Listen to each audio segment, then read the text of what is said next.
আমার এই ফ্ল্যাট চলবে না, যৌতুক হিসাবে আমাকে 1.5 কোটি টাকা ফ্ল্যাট দিতে হবে। কে চেয়েছে? এটা চেয়েছে মোহনা এবং কি মোহনার পিছনে নিঃসন্দেহে লিখন নামে একটা ছেলে, যে আপনারা লিখন আর লায়লার ইন্ধনে এই মোহনা এই কাজগুলো করছে। আমি বিগত এও বলেছি যে আমার বিরুদ্ধে একটার পর একটা মোটামুটি প্রায় 7-8টা মামলা আমাকে আসামি করে আমাকে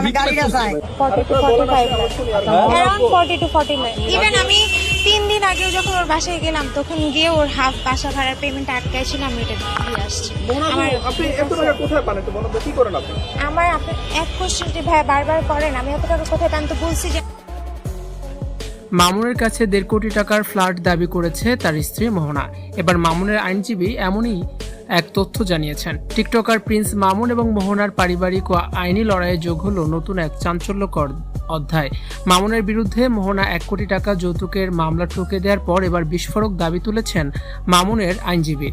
মামুনের আইনজীবী গণমাধ্যমের সামনে অভিযোগ করেন, মামুন যৌতুক চায়নি, বরং মোহনাই উল্টো মামুনের কাছে প্রায় 1.5 কোটি টাকা মূল্যের ফ্ল্যাট দাবি করেছিল। তার দাবি অনুযায়ী বিয়ের মাত্র কয়েক মাসের মাথায় মোহনা শর্ত দেয় মামুনকে তার নিজের ফ্ল্যাট মোহনার নামে লিখে দিতে হবে। আর সেই দাবি না মানাতেই মামুনের বিরুদ্ধে এই 1 কোটি টাকার যৌতুকের মামলা দায়ের করেছে মোহনা। মামুনের আইনজীবীর দাবি, আমার ক্লায়েন্টের 1 থেকে 1.5 কোটি টাকা মূল্যের ফ্ল্যাট নিজের নামে লিখে দেওয়ার দাবি তুলেছিল মোহনা।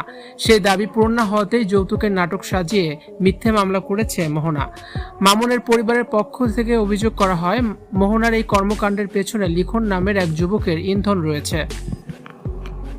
মামুনের পক্ষ থেকে আরও দাবি করা হয়, সংসারে উল্টো মামুনের উপরই মানসিক ও শারীরিক নির্যাতন চালাতো মোহনা। যৌতুক মামলার বিপরীতে মামুনের আইনজীবীর এমন বিস্ফোরক দাবির পর দুই পক্ষের আইনি লড়াই এখন কোন দিকে গড়ায় তা নিয়ে সামাজিক যোগাযোগ মাধ্যমে শুরু হয়েছে তুমুল আলোচনা। ভিউয়ার্স, এই বিষয় নিয়ে আপনাদের মতামত জানাতে ভুলবেন না। ভিডিওটি দেখার জন্য ধন্যবাদ।